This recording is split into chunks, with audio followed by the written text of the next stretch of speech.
look like weird. Right, we're live. Kalimera, everybody. Welcome to Wisdom Wednesday Lives. And after so much technical issues, we're finally recording our live.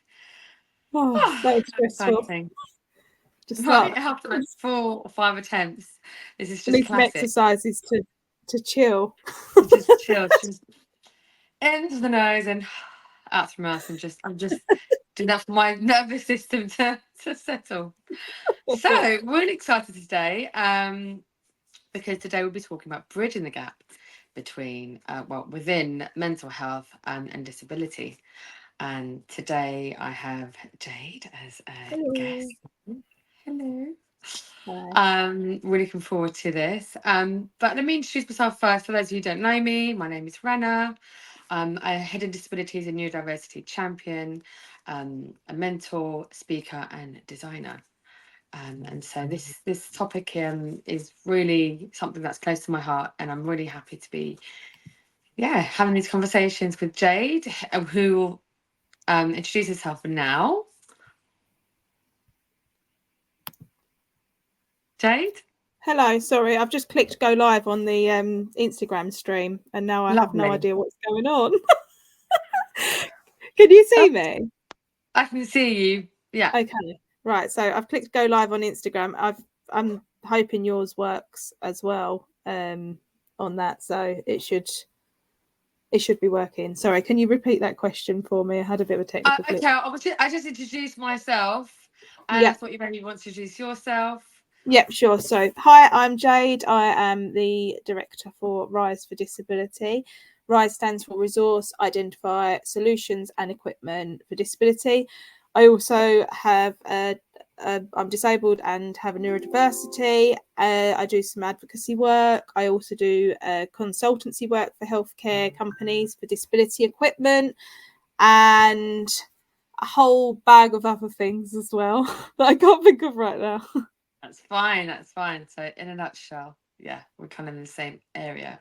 But you've had ample of experience, haven't you? About 15 years of experience in that field, haven't you?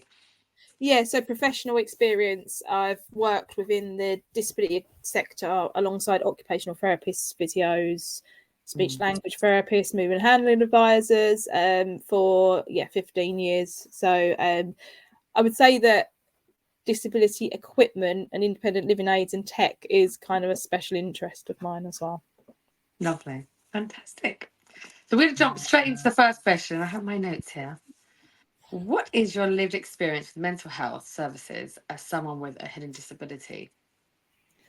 So personally, I am diagnosed ADHD.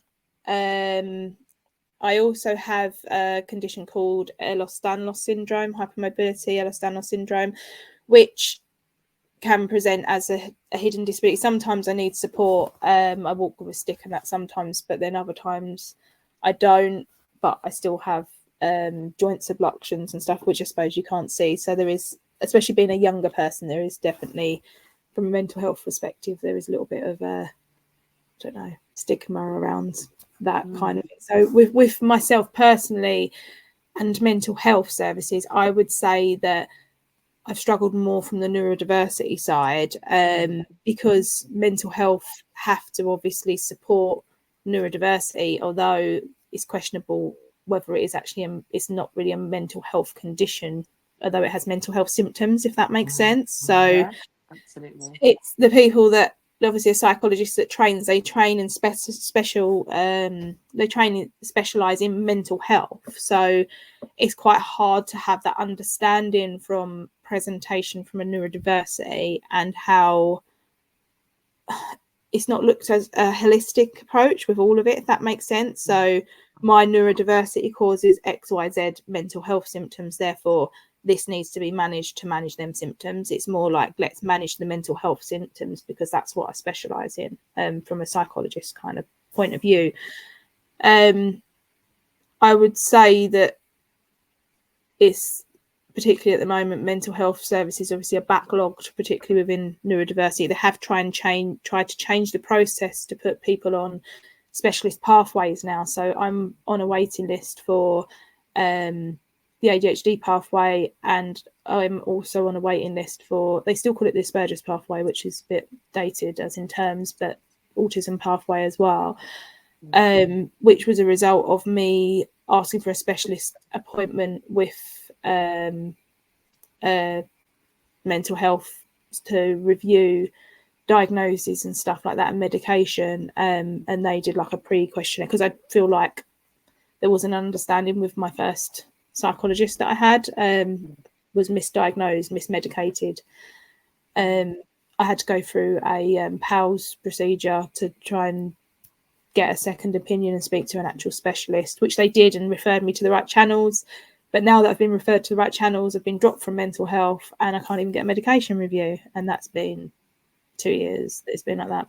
So, Wow. yeah, considering you've gone through all that process already, got a diagnosis, been medicated, and then when you want to try and get the support services you need for mental health, because you're kind of in this middle section. So you've got obviously standard mental health services, and the procedure is go to your doctor, speak to them about antidepressants or talking therapies, etc.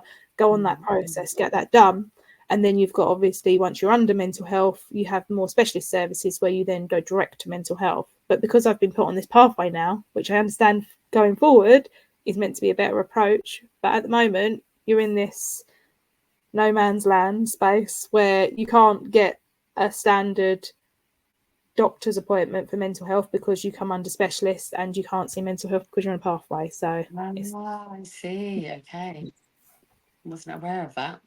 that's my personal experiences with that. Wow. Okay.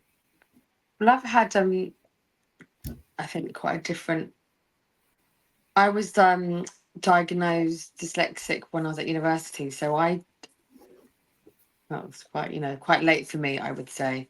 I suspect I'm ADHD, but I haven't had diagnosis of that. And I'm also hard of hearing. So for me, I don't think I've ever really used the health services, especially mental health services, properly. I think I've used private, like therapies, more. Not really gone down the NHS route at all. I don't believe so. So for me, I've kind of gone more down the private sector, but then I say I was quite fortunate that I could afford to do that at that time. Yeah, I think, and as a long term, it's it becomes inaffordable because it's like, it's a long time. But for me, I think with my hard of hearing, it was really hard to diagnose my dyslexia, so everything was put down on that. I do remember, however, I was going to having ask that. Did they use that as an excuse to not look into? So at school, for example, things like that, they'll be like, "Oh, okay, you're struggling with this because it's because you're hard of hearing, not because you're dyslexic." It was so very it got hard because of my hearing, because hearing affects your speech and then therefore affects your reading, and it all kind of backs up a bit. And so it was really hard for them to diagnose dyslexia, and so everything's put down because of my hearing. I had speech therapy at school, primary school. I remember parts of it, but not massively, that really helping me much. That's as far as I've gone with the kind of services. But in terms of mental health, I have had, through access to work, them offering like a mental health service, but even then they say it's not really therapy as such or cancer. I was going to say, I heard it's just a check-in call with through access to work. That's what I heard. Yeah. So when they offer you the mental health service and say, "Do you want mental health support through access to work?" It's literally just a phone call with like, "Oh, hi, how are you doing? Are you doing this? Are you doing that? Blah blah. Okay, we'll catch up next month." It's not like, it's not basically therapy or no. Yeah. I would say that through opted access out to for that work, in the you end. can get coping strategies therapy, and you can get, because obviously it has to be relevant to your work and how your neurodiversity affects your mental health within work, if that makes sense. So Mm-hmm. coping strategies training, and I think there's disability awareness as well, like from the point of your own disability and awareness, and how to things like pacing and what kind of tools you can put in place, whereas the coping strategies is condition specific. So yeah, there is tools obviously for that within employment, but I get what you're saying about having to go private. I was the same. I self-funded an ADHD coach and my own counselor, therapist. Yeah, so I self-funded that for a period, but then sometimes you get to periods or points where you think you're weighing up costs and justification, and you're like, okay, well, I can't really afford to carry this on for now, and then that then takes a side burner and you don't have the right support in place, kind of thing. So I have experienced the same. I personally find an ADHD coach so much more valuable than any kind of medication or therapy, personally, for me. That's really important, actually, to voice that, and for other people out there to hear that when they're considering either or at least trying to go for that coach beforehand, or seeing what, I mean, everyone has their different experiences, I guess, and symptoms and neurodivergence and hidden disability. For those of you who are tuning in here, and we can't see your comments, well, I can't at least see your comments, and if you're asking any questions, so please feel free after when this is posted on our grid to ask questions, reach out to us, or add comments in the grid after the post has been posted. So moving on to our next question is, what barriers do you think people face with regards to mental health and hidden disabilities? So barriers, I would say, right, so first of all, disability in general, and I know this through speaking to many people on the campaigns we're running, which we'll touch on that in a bit. But I would say that barriers to mental health services for physical disability is lack of training or awareness of disability. I had a really good fact brought to me by somebody that's on our panel. You'll meet them at the event in 3 weeks, or less than 3 weeks. So what she said is that when you get diagnosed with a disability, if you're a child and you get diagnosed with a disability, a parent is offered mental health support, counselling, etc., to support the child. And it's but then if you become disabled when you're an adult, or diagnosed with disability as an adult, there's not the same kind of signposting service for you to understand and deal with your disability. So that should be a standard thing, because even being diagnosed with a long-term health condition or a disability, that will impact on your mental health potentially as well, and try and understand that. So that's one thing.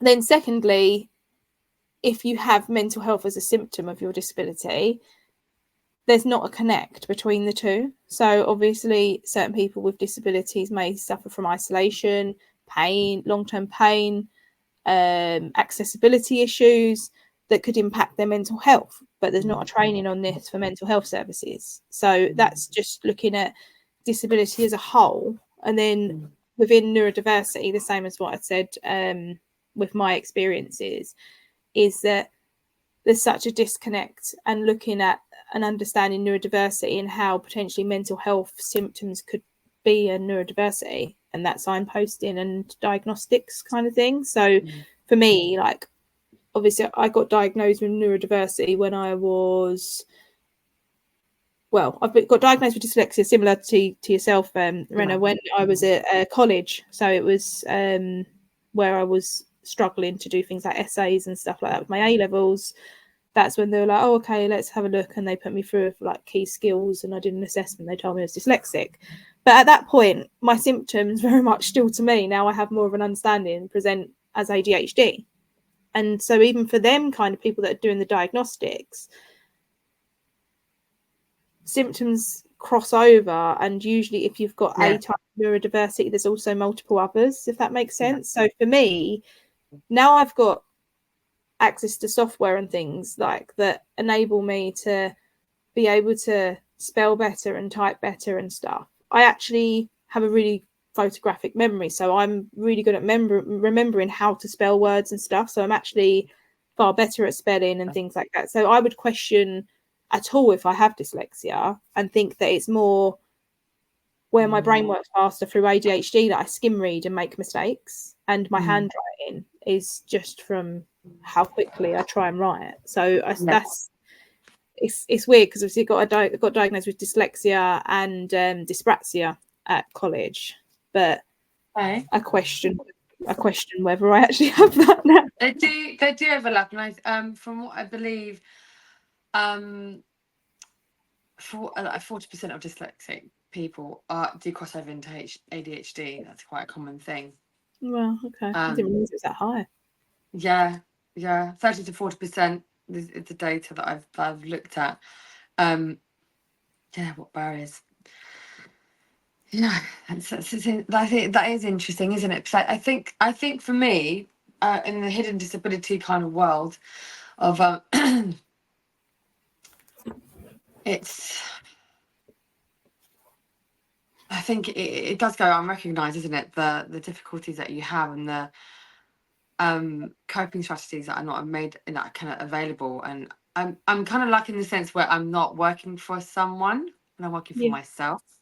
So I'm not in a workplace where it's overstimulated and I've got to deal with multiple issues at the same time in a different way, should I say. I do in my work, but not in a workplace. So I feel like I'm kind of lucky again that I'm not working for someone. I think I choose not to work for someone because of my neurodivergence and the way I work and what works for me, because I don't feel like I can trust really to be kind of, I'd say, accepted, but also not looked at. And I think that in a different light. So I think that goes on to the next question, which it's the judgment, isn't it? Where we say about the stigmas and the assumptions. So that's like I put down here: are there any stigmas and assumptions made? And that's the thing. Like I remember, it's a big kind of telltale here, but when I was a primary school teacher, I remember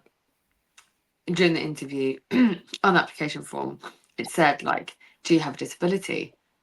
Now I know the sex is classed as disability and the Disability Act, and I didn't know what to do. So I called up my dad and said, "Dad, do I say that I'm dyslexic?" He was like, "No, don't." And even my dad, as a teacher, felt like, "No, don't." So I didn't. But that didn't help me later on. But I do remember going in the interview room and then I think I did mention I'm dyslexic. And, oh yeah, fine, cool. I mentioned, but it wasn't on record. So yeah, like you carry that with you. Education's getting a little bit better, but to be fair, they've still not got the measures in place to support children in. You'd be surprised, not you personally, I'm sure you know, but people would be surprised how many people are neurodiverse actually in education, to be fair, because a lot of people train in a specialist field and then maybe don't get where they need to be for that particular one and become teachers in it instead, for example. It's interesting because like having my son being on like a one plan and under Sen, speaking to support workers and different teachers, and the reason they're in the job is because of their experiences of education being neurodiverse, and there's quite a few of them. This is the reason why I wanted to become a teacher initially, was because I didn't want any other child going through what I went through. The bullying, and I wanted to be the person who championed that person who was different. And lo and behold, I always get the class who had the most certain needs in the class because of the way I am, the way we make you a specialist in it though. You know how to manage it. That's exactly. So that was really rewarding, which is why I kind of, I champion people who are different as well, and I think that's really important. I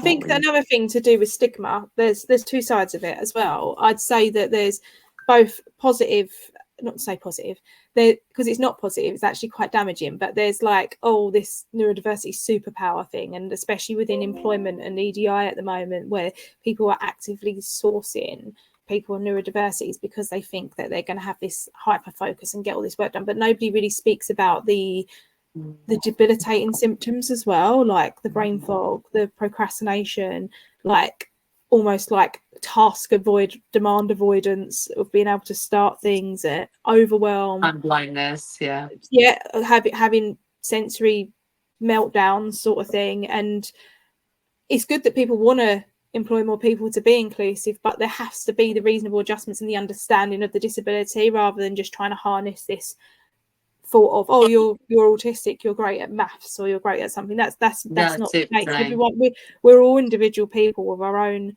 personalities, individual skill sets, who just happen to be neurodiverse as well. It doesn't mean that because you have this neurodiversity you're going to be great at this, for example. Don't get me wrong, there's themes of things like dyslexia, or so you're meant to be able to see three-dimensional and you're meant to be more creative and artistic, which, Rena, we know you are. So it's just that there is that. But I think that it's having people to have an understand of the whole picture, realm of disability and the requirements and the needs, but seeing us as individuals is quite a hard one to topic on, because also there's that misconception and stigma around disability from an employment point of view, that you're going to be harder to stay in employment or you don't want to work. That's not the case at all. And like you just said about being self-employed, a lot of people with disabilities and neurodiversity go into that entrepreneurial role and become self-employed because they can manage their own time and their own symptoms, because you don't have someone else then to rely on or understand how you feel as a person.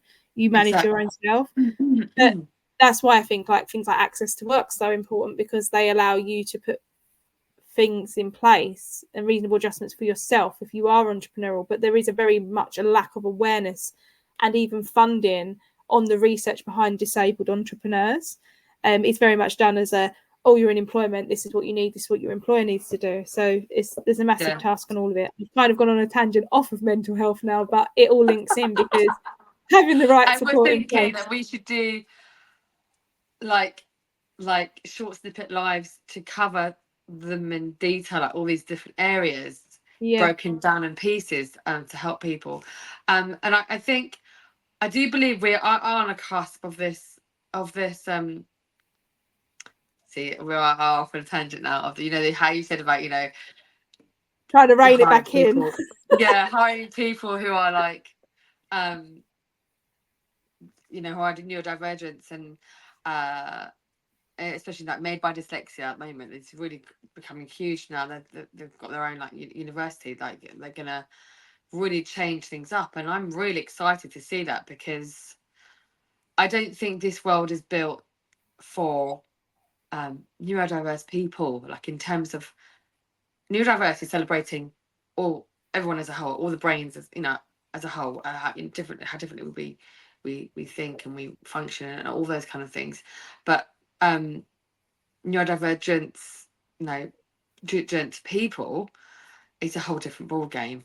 And like in education, like in workplace, I think if we had more of a flexibility in how we taught children and how we were in the workplace and times and all that kind of stuff, then there wouldn't be such a gap that we need to bridge, right? That's why, See, I think that from a point of children and education, kids get to where they need to in their own time, and I think having that unnecessary pressure on where you don't fit the mold of what's deemed as neurotypical, and that puts an unnecessary stress or pressure on. I mean, I think about my own learning journey and the stuff I'm doing now, and I'm sure there's many people that have had this experience themselves, and I look at my son and okay, he's not hitting certain milestones because his handwriting is really poor, but then he's really brilliant at other things. And like, do I have any doubt that he's going to be amazing when he gets to like employment age? No, I know he is, but because his handwriting's not great, you can't read what he's writing, you can't tell how he expresses himself, and it's all deemed by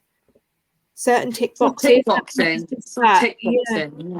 I know that just to mention, we can't actually, just to mention to anyone that's watching this, and hopefully like later on when it's gone on our socials after we've left, if you've got any questions, like please put them in the comment section. But my laptop's completely froze. All I can see is Rena in a tiny little square in the corner, and I can't see anyone that's watching. But Kat has messaged me saying that Chris is on there. Hi Chris. And he said that he agreed with it in the comments and said that it's my life. So thanks for commenting, Chris, but I can't see you interacting on it. So Kat's just informed me of that. So I hope you're well. And Chris is a great person that advocates around mental health as well. So anyone that is on there and can see his comment, check out his profile and what they're doing as well.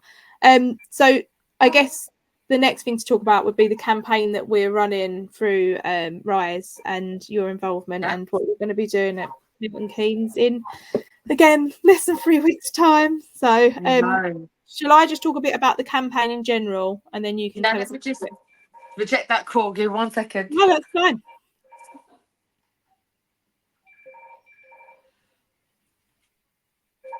Okay, trying to reject that call.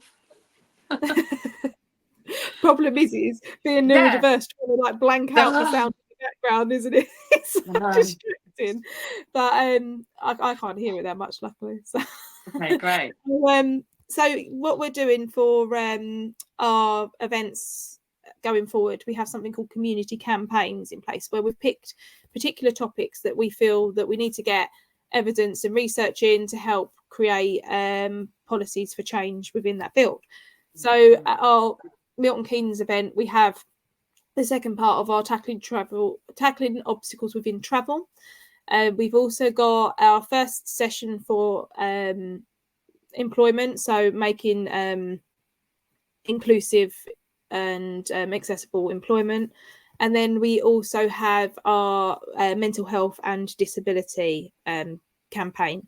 So I think we have a good range of different people within the panel itself with their own lived experience. Panelists wise, I'm trying to, this is the thing now, I'm on the spot trying to remember everyone that's on it. So, Lauren. Well, there's loads of. Yeah, no, I remember everyone. So you've got yourself, obviously, that champions hidden disability and mental health, and also what's the other side? It's not mental health, it's to do with mental well-being, which I know you obviously champion a lot as well, and different approaches to which we can press on in a sec.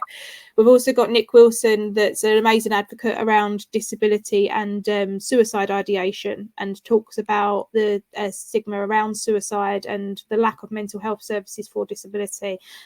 Myself and Nick's had quite a few conversations around this, because I've even had experiences myself around that and understanding them symptoms, and the lack of support in that as well is massive, even within suicide association, like suicide awareness charities and crisis management. They don't have disability awareness training or an understanding of disability. So if you think about it, when you're in a level of crisis and you ask for help when you need it, and you recognize in yourself, like, okay, I'm really worried about myself and my well-being, I need help, and then you then try and reach out to a mental health service, which I've even done. I've called they give you just their standard like recommendations of like, oh, have you tried to take a walk or surrounded yourself with people? And then if you're somebody that's isolated and on their own and desperately wants that, that's not going to help at all with the situation. So massive lack of knowledge within that field, which I'm sure we'll press on when we get to the event. Nick's also, check out his Insta and other socials. He's done a open letter to Prime Minister around mental health services. So I'm submitting a letter myself with my own experiences of that, and if I can encourage anyone else to get involved in that, that would be fab. We've also got Lauren Matthews from Access Your Life. She has her own experiences being diagnosed with a disability and lack of mental health services, but also has an understanding from their network of loads of different people that they support. And we've also got Dr. Amu Raju as well, that he's got an amazing book, which I did a review on my podcast, Positive Talks, where it's called Walk Like a Man, and it talks about his experience of mental health, a disability and intersectionality as well, where being an Asian man as well. So that's really interesting, and he's done a lot of advocacy work around mental health services. And then we've got Carl Nandu, who will be hosting, but he also does a lot of disability awareness training within mental health services. So he's currently doing some work within the NHS around that as well. So yeah, it's going to be great. Yeah. So that's the campaign side of things, but obviously you're involved, you're having a stand and you're doing a session as well. So tell us a little bit about yourself. Yeah, so we've got that Have a Go area. Okay, and I'll be running like a 45-minute workshop there openly, and it's called Unmask Your Creativity. So there's going to be different modalities involved in this. I won't give too much away. Bit of movement, bit of creativity, bit of voice work, things like that. So and it's for absolutely anybody to get involved. And then we've got the community survey area, haven't we? The activity where we are asking people to get involved and answer the question, what does inclusivity mean to you? And we're kind of working on that at the moment. I think I've asked people randomly, and it's like I think it's so open. It's like, whoa, what is this?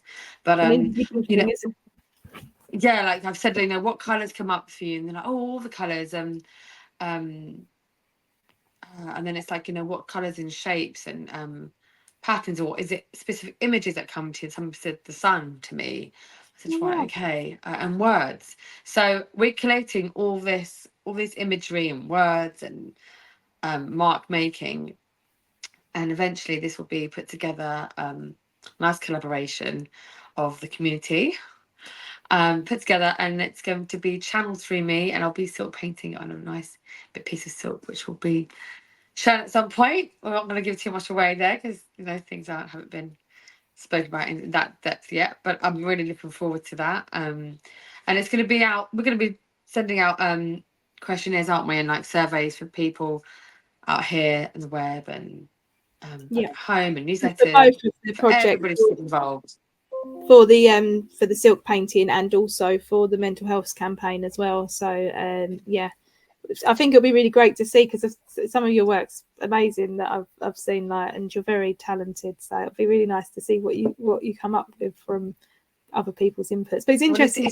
It's the biggest project that I've done, like, with the community. So I would love to see how where this takes us, and how this piece will be traveling around And the idea is we want to try and get it displayed, that launched officially, don't we? Like somewhere with somebody wearing it as well, maybe yourself, Rena, or that. But we're exploring it. But it's a project that we're putting together to create a nice bit of artwork and clothing, because that's what your silk scarves are, aren't they? They're multi-purpose. They can be used. Yeah. Tell us a little bit about them and what you do with that as well. So I'm wearing one at the moment, and this is all hand painted. Generally what I do is little bespoke pieces. So for instance, I talk to somebody and get to know them, their name, what their meaning behind it, their zodiac, and very quite kind of dipping in and out of kind of a bit of spiritual stuff to see a bit more of what makes them them.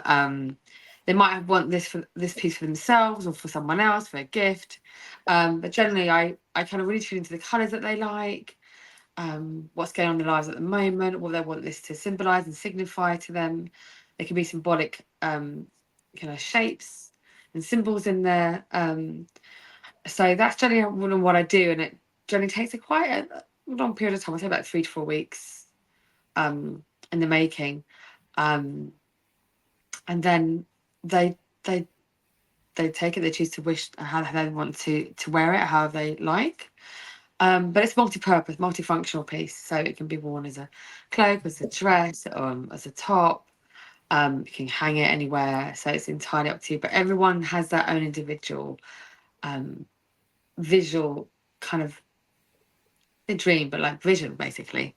And that's very unique to you. And the whole point of this is that also it's becomes like almost like an heirloom piece that you pass down to generations. So that's something which it's quite unique. Yeah.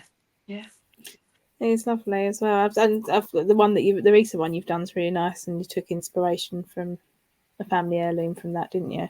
Yes, I did. I lost my family heirloom one day. It just getting shorter and shorter, and it just went. So this for me, I was channeling in all the kind of memories and experiences I've had over the last 30 plus years of my life. That's how long I had the heirloom scarf. And I cried whilst doing it. I danced, I celebrated, I laughed. All those emotions in one go. Everything went into this scarf. So I love that, because that is like literally unmasking as well. I guess a lot of people that are, lastly, just to touch on, like, are neurodiverse, have disabilities, we feel like we have to mask to fit in and push through certain things. And I guess, is it, I'm not going to be able to say it again because I don't know how it's somatic. Is that right? Somatic. I keep saying a T. You've told me somatic. So from like somatic somatic exercises and how that can help you with regulation and unmasking and stuff. So it's really interesting. So for me, it's all about self-expression and creativity, and being able to unmask and show your true authentic self. And I think that's really hard for people like us, particularly, to do. And I mean, even with, like, I would say, neurotypical people, they find it hard. So can you imagine, the barriers that we have, that kind of prevent us from unmasking our true selves? And I feel like creativity, in all its shapes and forms, it doesn't have to be painting or drawing or, the kind of the art. That's what people tend to think creative is, but it's like in the way we move, in the way we see things, it's the way we use our voices, trying something just different, doodling, all these different things, that we used to do when we were children, and it's just really locking back into our inner child and identifying that. But I'd love to do like a whole different live on this in itself. I would like to come to your workshop and learn how to do that, because I feel that years and years worth of masking. I was even saying to my friend the other day that I used to be quite a creative person, used to be really into music, and just feel like it's not there anymore. So yeah, it just probably is locked away somewhere, I'm sure. Yeah, absolutely. So come to unmask your creativity on the 22nd of October in Milton Keynes. At which arena is it? Is that the Marshall Arena. So it's next to the MK Dons Stadium. Lovely. And there's also public transport available there, isn't there? There's the train. Yep. So you can get a train from London Euston straight to Milton Keynes train station, and then I think it's about a 10 minute bus ride, 5-minute taxi ride from there. Or you can walk, which would take probably about half an hour or so. Don't try and walk. It's probably too far. You get to make it easy, okay? Yeah. You get to make it easy. It's free to attend, and you can register for a ticket via our website, www.risefordisability.com, and that's rise4disability.com. Lovely. And there's a link in your bio anyway, and there'll be one in mine soon, so you can directly register your free ticket to go to the event. And honestly, this is one not to be missed. Really looking forward to seeing you there. Thank you for having me, and for sorting the live. I'm sorry about the technical issues before, and hopefully we can do this again. We will do this again, definitely. Now I know how to set it up. Bit more straightforward, hopefully, next time. Yeah, definitely. Thank you so much. And anyone leave any comments and we'll get back to you. Yeah, definitely. Have a wonderful day and we'll be in touch.